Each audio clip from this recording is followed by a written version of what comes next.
যুক্তরাষ্ট্র ও কানাডার মধ্যে বৈরিতা দিন দিন তীব্র হচ্ছে। এবার নতুন করে মার্কিন ধনকুবের ও স্পেসএক্সের প্রতিষ্ঠাতা ইলন মাস্কের কানাডীয় নাগরিকত্ব বাতিল করতে একটি পিটিশনে সই করেছেন প্রায় 2.5 লাখ কানাডীয়।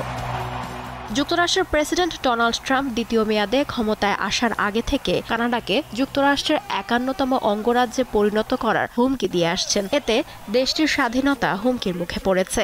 এ কারণে ট্রাম্পের ঘনিষ্ঠ সহযোগী হিসেবে পরিচিত মাস্কের কানাডার নাগরিকত্ব বাতিলের দাবিতে এই পিটিশনে সই করেছেন দেশটির নাগরিকরা।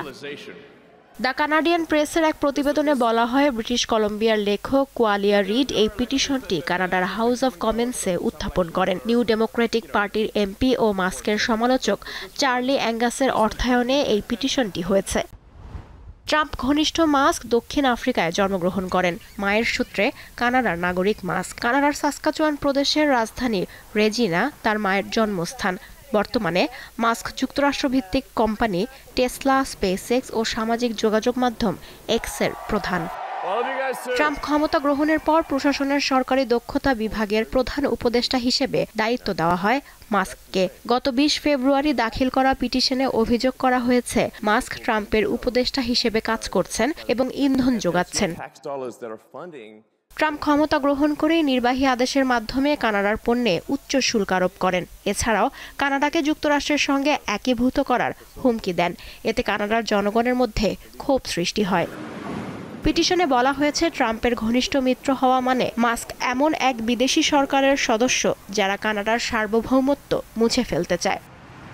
কানাডার প্রধানমন্ত্রী জাস্টিন ট্রুডোর কাছে মাস্কের নাগরিকত্ব অবিলম্বে বাতিল করা এবং তার কানাডীয় পাসপোর্ট প্রত্যাহার করার দাবি জানানো হয়েছে পিটিশনে।